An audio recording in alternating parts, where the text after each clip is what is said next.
What happens the moment you die? Some believe angels will question you in the grave. Others believe the soul returns to earth again and again. So what really happens after death? Number 1. Islam. In Islam, death is not considered the end of existence. Instead, it is the beginning of a completely new stage of life. When a Muslim dies, the body is treated with great respect. First, the body is washed in a ritual purification called ghusl, where family members or trained people gently clean the body with water. After that, the body is wrapped in a simple white cloth known as kafan. This white cloth symbolizes equality in death, because in Islam it does not matter if someone was rich, poor, powerful, or famous. Everyone is buried in the same simple cloth. The burial usually happens quickly, often within 24 hours. Before the burial, Muslims perform a funeral prayer called Salat al-Janazah, where people stand together and ask Allah to forgive the deceased. According to Islamic belief, the Rayal journey begins after the burial. Inside the grave, two angels named Munkar and Nakir come to question the soul. They ask three important questions. Who is your Lord? What is your religion? Who is your prophet? If the person lived with true faith, the answers come easily. The grave becomes peaceful and spacious, and the person is shown a glimpse of their place in paradise. But if the person cannot answer these questions, the grave becomes tight and dark, and the person experiences hardship. This stage is called barzakh, which is the period between death and the day of judgment. The soul remains in this state until the final resurrection. Islam teaches that one day the entire universe will end. Then an angel will blow the trumpet, and every human being who ever lived will be resurrected. All people will gather in a massive plain for the day of judgment. On that day, the sun will come extremely close to humanity, and people will sweat according to their deeds. Everyone will receive their book of deeds, which contains every action they performed in life. The righteous will receive their book in their right hand, while the wicked will receive it behind their backs. After that, deeds will be weighed on a scale known as the mizan. Even the smallest good or bad action will be counted. Then comes one of the most intense moments described in Islamic teachings, the crossing of as-Sirat, a bridge stretched over hell. It is described as thinner than a hair and sharper than a sword. Every human must cross it. Some will cross it like lightning, some will walk slowly, some will crawl, and some will fall into the fire below. Those who succeed will enter paradise, while those who fail will face punishment. Number 2. Judaism. In Judaism, death is also treated as a serious and sacred moment. When a Jewish person dies, the body is handled with great respect. A special religious group called the Chevra Kadisha prepares the body for burial. They gently wash the body in a ritual cleansing and then wrap it in a simple white cloth. After that, the body is placed in a plain wooden coffin and buried, usually within 24 hours. This tradition reflects an important belief in Judaism. No matter how wealthy or powerful a person was in life, everyone returns to the earth in the same humble way.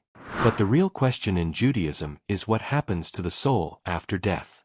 Many Jewish teachings describe a place called Gehenna. It is often compared to hell, but unlike the concept of eternal punishment found in some religions, Gehenna is usually seen as a temporary place of purification.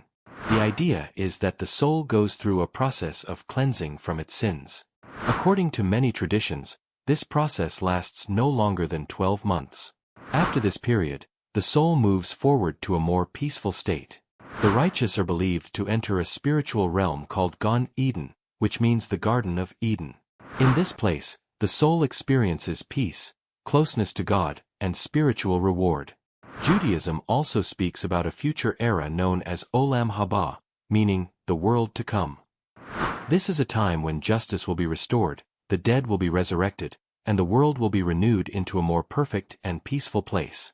According to this belief, human history is moving toward a future where God will bring ultimate justice and harmony to the world.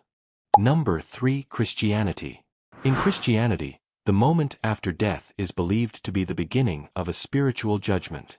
When a person dies, the soul does not simply disappear. Instead, it enters a new reality where it must face the consequences of its life on earth. However, Christian beliefs about the afterlife differ depending on the tradition. In Catholic Christianity, the soul may go to one of three places: heaven, hell, or purgatory. Heaven is described as a place of eternal peace where the soul lives in the presence of God. Hell, on the other hand, is believed to be a place of eternal separation from God for those who rejected faith and lived in serious sin without repentance. But there is also a third possibility known as purgatory. This is a temporary state where souls are purified before entering heaven. According to Catholic belief, even though these souls are ultimately destined for heaven, they must first be cleansed from the remaining effects of sin. During this time, prayers from the living, such as family members or church communities, are believed to help the soul move more quickly toward heaven. Orthodox Christianity has a slightly different understanding of what happens after death. Many Orthodox traditions teach that the soul begins a spiritual journey that lasts about 40 days. During this period, the soul reflects on its life and encounters spiritual trials related to its past actions. Because of this belief, the first 40 days after death are considered extremely important, and families often pray for the deceased during this time. The ultimate goal in Orthodox belief is a state known as theosis, which means becoming united with God and transformed by His divine presence. However, Protestant Christianity rejects the idea of purgatory and the 40-day journey. Instead, many Protestant teachings state that after death the soul goes directly to either heaven or hell based on a person's faith in Jesus Christ and their relationship with God. In this belief, salvation is not achieved through purification after death, but through faith during life. Despite these differences, most Christian traditions share one central belief. At the end of time, Jesus Christ will return, the dead will be resurrected, and a final judgment will take place. After this judgment, the righteous will enter eternal life in a renewed creation, often described as a new heaven and a new earth, where suffering, injustice, and death will no longer exist. Number 4. Hinduism. In Hinduism, death is not seen as the end of life. Instead, it is simply a transition from one life to another. According to Hindu belief, the true self of a person is the Atman, an eternal soul that never dies. When the physical body stops functioning, the soul leaves the body and continues its journey. After death, the body is usually cremated in a sacred fire ritual. Fire is believed to purify and release the soul from its physical form. Once the body turns to ashes, those ashes are often scattered in a holy river, especially the Ganges, which is considered one of the most sacred rivers in Hindu tradition. But the real question is what happens to the soul. In Hindu philosophy, every action a person performs creates something called karma. Karma is the spiritual consequence of one's actions, intentions, and choices in life. Good actions create positive karma, while harmful actions create negative karma. Based on this karma, the soul enters a new life. This process is known as reincarnation, the cycle of birth, death, and rebirth. A soul may be reborn as a human, an animal, or even in a completely different form of life. The conditions of the next life depend on the karma accumulated in previous lives. A person who lived a life of compassion and righteousness may be reborn into better circumstances, while negative karma may lead to suffering in the next existence. This endless cycle of life, death, and rebirth is called samsara. According to Hindu teachings, this cycle can continue for thousands of lifetimes. However, the ultimate spiritual goal in Hinduism is to escape this cycle completely. This liberation is called moksha. Moksha represents freedom from rebirth, freedom from suffering, and union with the ultimate divine reality. Different Hindu traditions describe this liberation in different ways. Some believe the soul reaches the eternal realm of God, while others describe moksha as the realization that the soul and the divine are ultimately one. For many Hindus, life itself is seen as a spiritual journey. Each lifetime offers another opportunity for the soul to grow, learn, and move closer to liberation. Number 5. Buddhism. In Buddhism, the idea of what happens after death is very different from many other religions. Buddhism teaches that there is no permanent soul that lives forever. Instead, what continues after death is consciousness, the stream of awareness shaped by a person's actions, thoughts, and intentions. When a person dies, their physical body stops functioning, but their consciousness continues its journey. This process is often compared to one candle lighting another candle. The new flame is connected to the first one, but it is not exactly the same flame. In the same way, the next life is connected to the previous one, but it is not the same person in a permanent sense. In many Buddhist traditions, the next life is determined by karma, the moral energy created by a person's actions. Positive actions such as kindness, compassion, and generosity create good karma, while harmful actions create negative karma. This karma influences where and how a being will be reborn. Buddhist teachings describe 6 possible realms of rebirth. These include the realm of gods, the realm of jealous gods, the human realm, the animal realm, the hungry ghost realm, and the hell realms. Each realm represents different levels of suffering or happiness, depending on the karma accumulated in past lives. Some Buddhist traditions, especially Tibetan Buddhism, describe a mysterious intermediate state called the bardo. This is believed to last up to 49 days after death. During this period, consciousness experiences powerful visions and encounters that reflect the mind itself. If a person recognizes the true nature of these experiences, they may achieve liberation. The ultimate goal in Buddhism is not simply to reach heaven or gain a better rebirth. The ultimate goal is nirvana. Nirvana is the complete freedom from suffering, desire, and the endless cycle of rebirth known as samsara.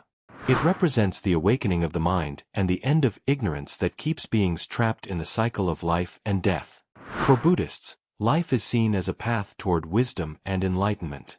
Through meditation, ethical living, and understanding the true nature of reality, a person can eventually break free from the cycle of rebirth and reach nirvana. Number 6. Zoroastrianism. Zoroastrianism is one of the oldest religions in the world, and its teachings about life after death are both unique and fascinating. According to Zoroastrian belief, the soul does not immediately leave the physical world after death. Instead, it is believed that the soul remains near the body for 3 days. During these 3 days, prayers are recited for the soul, and it reflects on the actions it performed during its lifetime.